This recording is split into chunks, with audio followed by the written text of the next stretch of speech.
तो हाँ गाइस, आपने नीट 2025 की प्रिपरेशन स्टार्ट कर दी होगी और आप ऑनलाइन प्रिपेयर कर रहे होंगे। मैंने भी पिछले 2 साल जो है ऑनलाइन प्रिपेयर किया था पीडब्ल्यू से, एंड मेरा सिलेक्शन नहीं हो पाया। क्यों नहीं हो पाया? क्योंकि देखो, पीडब्ल्यू में ऐसी कोई सच दिक्कत नहीं है। ऐसा मैं नहीं टारगेट कर रहा हूँ कि पीडब्ल्यू में प्रॉब्लम है, ऐसा कुछ नहीं है।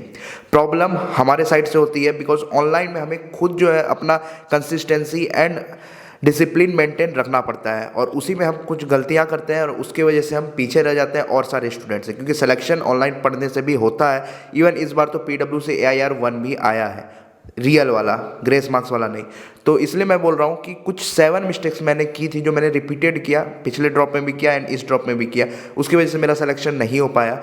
तो वही मैं आपको बताने वाला हूँ, जिससे कि आप भी वो गलती नहीं करो और आप सिलेक्शन के करीब जा पाओ। अब मैं गारंटी तो नहीं दे सकता बिकॉज जिस तरीके का कंपटीशन चल रहा है उसका गारंटी तो नहीं है, बट हाँ, एक अच्छा स्कोर ला सकते हो और सिलेक्शन भी ले सकते हो, ये मैं बोल सकता हूँ। तो ये अगर आप 7 मिस्टेक नहीं करोगे तो वो मैं नोट डाउन करके रखा हूँ, जिससे कि मैं आपको पॉइंट्स डिटेल में बता पाऊँ और आप ये सारी गलतियाँ ना करो। तो इस वीडियो को एंड तक देखना, कोई भी एक पॉइंट मिस मत करा, नहीं तो आप ही को प्रॉब्लम आएगी। तो चलिए शुरू करते हैं। बस वीडियो में आगे बढ़ने से पहले मैं आपको बता देना चाहता हूँ कि नीट 2025 में एज सच काफ़ी ज़्यादा कॉम्पिटिशन इंक्रीज हो चुका है। तो आपको कोई ना कोई एक पार्टिकुलर बैच ज्वाइन करना होगा अगर आप ऑनलाइन प्रिपरेशन करने का सोच रहे हो तो पीडब्ल्यू ने लॉन्च काफ़ी सारे बैचेस कर दिए हैं नीट से रिलेटेड। तो अगर आप 11th में हो तो आपके लिए अर्जुना नीट 2025 बैच, जिसका की प्राइस होने वाला है 4800, एंड उसमें आप मेरा कूपन कोड SAB150 लगाओगे तो आपको इंस्टेंट डिस्काउंट भी देखने को मिल जाएगा। उसके बाद अगर बात आती है, अगर आप 12 में हो तो आपके लिए लक्ष्य नीट 2025 बैच, उसका भी प्राइस 4800 है। एंड अगर आप ड्रॉपर हो तो आपके लिए सबसे बेस्ट बैच है यकीन नीट 2.0 बैच, जो कि आपको पड़ेगा 4800 का। इसमें भी आप कूपन कोड मेरा लगाओगे तो आपको इंस्टेंट डिस्काउंट देखने को मिल जाएगा। और अगर बात आती है हिंदी मीडियम के लिए तो आपके लिए हिंदी मीडियम के लिए भी बैच है, जैसे कि अर्जुना हिंदी नीट 2025 बैच, लक्ष्य नीट हिंदी 2025 बैच एंड यकीन का भी हिंदी नीट 2025 बैच। ये सारे के आपको प्राइस जो हिंदी मीडियम बैच का पड़ेगा वो पड़ेगा 3000। और इन सभी बैचेस में आपको इंडियाज़ बेस्ट फैकल्टी पढ़ाती हुई दिखेगी। आपको फिजिक्स, केमिस्ट्री, बॉटनी, जूलॉजी और बनाएगी आपको उस सब्जेक्ट्स में परफेक्ट। एंड DPP आपको मिलेगा with video solution in quiz format. And हर एक क्लास के बाद आपको PDF फॉर्मेट में नोट्स भी मिल जाएगा ऑन PW ऐप। एंड आपका शेड्यूल्ड टेस्ट भी होगा, तो आपको अलग से कोई टेस्ट सीरीज भी लेने की जरूरत नहीं है। आपके रिस्पेक्टिव बैच में शेड्यूल्ड टेस्ट सीरीज भी देखने को मिल जाएगा। एंड हर एक बैच के साथ आपको मॉड्यूल भी देखने को मिलता है, तो आप मॉड्यूल भी ले सकते हो अगर आपको क्वेश्चन प्रैक्टिस करना है एक्स्ट्रा। तो आपको लिंक डिस्क्रिप्शन में मिल जाएगा, वहां से जाकर आप चेकआउट करो PW ऐप का लिंक, एंड वहां से आप बैच बाय कर सकते हो। और मेरा कूपन कोड आप यूज़ कर लेना SAB150, जिससे आपको इंस्टेंट डिस्काउंट भी मिल जाएगा। तो जाओ एंड चेकआउट करो। तो हाँ गाइस, अब हम बढ़ते हैं अपने वीडियो के टॉपिक पे। तो हमारा सबसे पहला पॉइंट ये है कि काफ़ी जो ड्रॉपर होते हैं, जो फर्स्ट ईयर या सेकंड ईयर ड्रॉपर है, उन्हें लगता है कि हमें बहुत कुछ आता है, मतलब हम बहुत ओवर कॉन्फिडेंस हो जाते हैं और उन्हें लगता है कि हम बेसिक चैप्टर क्या ही पढ़ें। जैसे कि मोल कॉन्सेप्ट हो गया, फिजिक्स की बात की जाए तो यूनिट एंड मेजरमेंट हो गया, बेसिक मैथ हो गया, एंड इनऑर्गेनिक का हो गया जैसे कि पीरियडिक टेबल।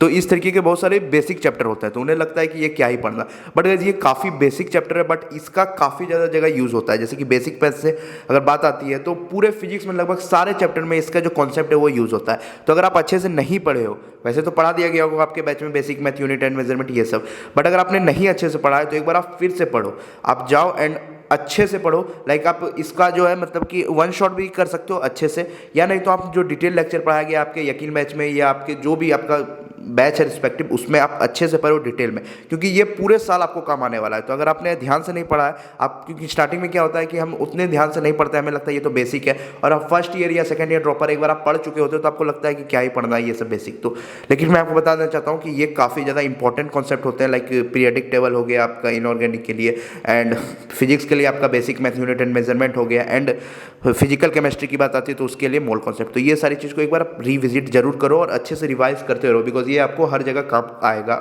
फिजिक्स और केमिस्ट्री। और सेकंड पॉइंट यही बताना चाहूंगा कि अगर आप first year second year dropper हो तो ये बात सही है कि काफ़ी लोगों को ये लगेगा कि मुझे ये चैप्टर आता है। तो देखो, हो सकता है वो चैप्टर आता हो, क्योंकि देखो अगर आपके स्कोर 400, 500 या 600 के आसपास आ रहे हैं तो मे भी आपका सिलेक्शन नहीं हो रहा हो। लेकिन मैं आपको बताना चाहता हूँ कि आपको कॉन्सेप्ट काफ़ी सारे आते हैं, काफ़ी चैप्टर्स आते होंगे, तो वो ये नहीं है आपको मैं बोल रहा हूँ कि आप उसे डिटेल लेक्चर करो, कोई ज़रूरत नहीं है, या वन शॉट भी करने की जरूरत नहीं है।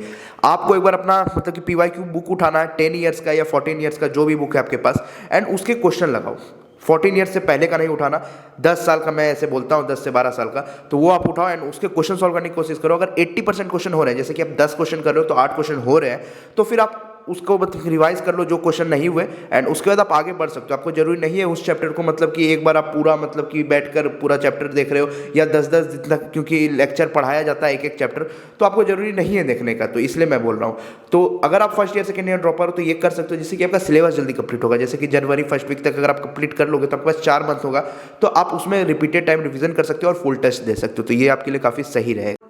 और अब गाइस थर्ड पॉइंट जो आता है वो होता है बैकलॉग मत बनने दो। देखो ये बोलना आसान है, मैंने 2 साल बहुत कोशिश की, बट बैकलॉग बच जाता है, ऑनलाइन में नेचुरल है, टॉपर्स के भी बनते हैं, बट उन्हें पता होता है कि किस तरीके से कंप्लीट करना है। तो आपको भी ये पता होना चाहिए, आपको खुद का अपना स्ट्रेटेजी बनाना होगा कि मुझे करना कैसे कंप्लीट। वैसे मैंने वीडियो बनाया हुआ है अपने चैनल पे, आप देख सकते हो कि बैकलॉग कैसे कंप्लीट करना है, बट हाँ आपको खुद अपना देखना होगा कि आपके लिए क्या वर्क करता है। सबका अलग अलग स्ट्रेटेजी होता है, तो आपको एक बार देखना होगा कि आपका बैकलॉग कैसे कंप्लीट हो पाता है, तो ये एक बार आप देख लेना अपने लिए। तो गाइस अब फोर्थ पॉइंट यही आता है कि जैसे कि अभी जुलाई अगस्त आने वाला है, तो जुलाई में आपका यकीन 3.0 आता है और आपको मे भी वो फ्री ऑफ कॉस्ट मिल जाए, और मे भी आपका बैकलॉग अभी बन रहा हो, तो आपको लगेगा कि मैं शिफ्ट कर लेता हूं या टीचर शिफ्ट कर लेता हूं, एक टीचर ही शिफ्ट कर लूंगा एक सब्जेक्ट में, तो क्या ही हो जाएगा। बट गाइस मैं आपको बता दूं कि कोई भी एक बैच को फॉलो करो। अगर 2.0 कर रहे हो तो मैं आपको ये बोलूंगा कि पूरा 2.0 को फॉलो करो, हर एक टीचर को उन्हीं से फॉलो करो, या नहीं कि 2.0 से कर रहा है एक 3.0 से कर रहा है, इसमें काफी प्रॉब्लम आती है और आपका बैकलॉग बनने का चांस ज्यादा बढ़ जाता है। तो इसलिए मैं बोल रहा हूं कि अगर आप 3.0 कर रहे हो तो 3.0 पूरा करना, 2.0 कर रहे हो तो कर रहे हो तो पूरा करो। बैकलॉग बन जाए फिर भी आप उसी के लेक्चर से कंप्लीट करो बैकलॉग, एंड उसी से आगे बढ़ो, मैं आपको यही रिकमेंड करूंगा। तो अपना बैच शिफ्ट तो मत करना और टीचर शिफ्ट भी मत करना। अब गाइस मैं आपको बताना चाहता हूँ, स्टार्टिंग में भी आप लेक्चर भी देखते होगे एंड डीपीपी भी करते होगे, बट एक टाइम ऐसा आता है कि आपको लगता है कि यार लेक्चर कर लिया, क्या जरूरत है, एक डीपीपी स्किप कर देता हूँ, फिर अगले वाले में कर लूंगा। बट गाइस एक भी अगर आप डीपीपी मतलब स्किप कर देते हो, आपको लगता है कि लेक्चर तो कर ही लिया है और डीपीपी स्किप कर देते हो, तो मैं आपको बताना चाहता हूँ कि आपने जितने भी कॉन्सेप्ट पढ़े हैं वो कोई फायदा नहीं है पढ़ने का, उससे आप लेक्चर ही मत करो। तो मैं आपको यही बोलूंगा कि अगर लेक्चर करो तो डीपीपी जरूर करो, भले ही 10 में से 2 क्वेश्चन ही बने, 8 आप सीखोगे क्वेश्चन। तो मैं आपको यही बोल रहा हूं कि नहीं क्वेश्चन बने कोई दिक्कत नहीं है, बट उसके सॉल्यूशंस आप सीख तो जाओगे कुछ क्वेश्चन। तो मैं आपको यही बोलूंगा कि अगर लेक्चर कर रहे हो तो मस्ट है आपको डीपीपी करना है, भले ही आप बैकलॉग बना हुआ है। काफी लोग ये करते हैं कि बैकलॉग बन जाता है तो जल्दी जल्दी लेक्चर निपटाने में रहते हैं 2x में करके और डीपीपी छोड़ देते हैं। बट गाइस मैं आपको ये बोलूंगा कि डीपीपी मत छोड़ना, लेक्चर कर रहे हो तो डीपीपी करना है, ये आपको एक रूल अपने अंदर बना लेना है। 6th पॉइंट यही है कि लॉन्ग नोट्स में काफी टाइम देना, मतलब कि बहुत ज्यादा टाइम दे रहे हैं। लाइक फिजिक्स में क्या होता है कि एमआर सर काफी ज्यादा लिखवाते हैं, तो सब कुछ लिख रहे हैं गाइस, सब कुछ लिखने की कोई जरूरत नहीं है, ऐसे भी वो आपको कोई काम नहीं आने वाला है। अगर आप एक एक मतलब कि चैप्टर के 20-20 40-40 पेज के मतलब नोट्स बना रहे हो तो वो आप फ्यूचर में रिवाइज नहीं कर पाओगे, टेस्ट के पहले उतना टाइम नहीं रहता है। तो इसलिए मैं आपको बोलूंगा कि एकदम शॉर्ट नोट बनाओ। मैं आपको ये रिकमेंड करूंगा कि आप शॉर्ट नोट्स बनाने में ज्यादा फोकस करो, लॉन्ग नोट्स बनाने से कोई फायदा नहीं है, बिकॉज फ्यूचर में जब भी आपके टेस्ट होंगे या नीट के पहले भी आप रिवाइज कर रहे होगे तो आपके पास इतना टाइम होता नहीं है कि आप 40-40 पेज के एक चैप्टर को रिवाइज करो। तो इसलिए फोकस करो शॉर्ट नोट्स बनाने में, ना कि लॉन्ग नोट्स बनाने में। और 7th और आखिरी यही टिप है जो कि सबसे बड़ी प्रॉब्लम आती है, वो है कि टेस्ट स्किप हो जाना। टेस्ट स्किप होगा क्यों? क्योंकि आप ऑनलाइन मतलब कि टेस्ट पे रिलाई कर रहे हो। तो होता क्या है कि ऑनलाइन में कि हम काफी ज्यादा प्रोक्रास्टिनेट कर जाते हैं, हमें लगता है कि हमारा सिलेबस कंप्लीट नहीं है, लाइक 7 चैप्टर आ रहे हैं तो 2 चैप्टर कंप्लीट नहीं, तो हम सोचते हैं कि 2 आराम से करके फिर हम जो है 2 दिन बाद दे देंगे। बट गाइस वो 2 दिन कभी आता नहीं है, उसके बाद नेक्स्ट टेस्ट आ जाता है, फिर उसका भी बैकलॉग बच जाएगा। फिर हम सोचेंगे कि इस बार हम ये दे देते हैं, अगले बार वो दे देंगे। तो इस तरीके से बैकलॉग बनते जाता है टेस्ट का, और होता क्या है पूरा साल निकल जाता है और हमें पता चलता है कि हम 2 ही 3 टेस्ट दिए थे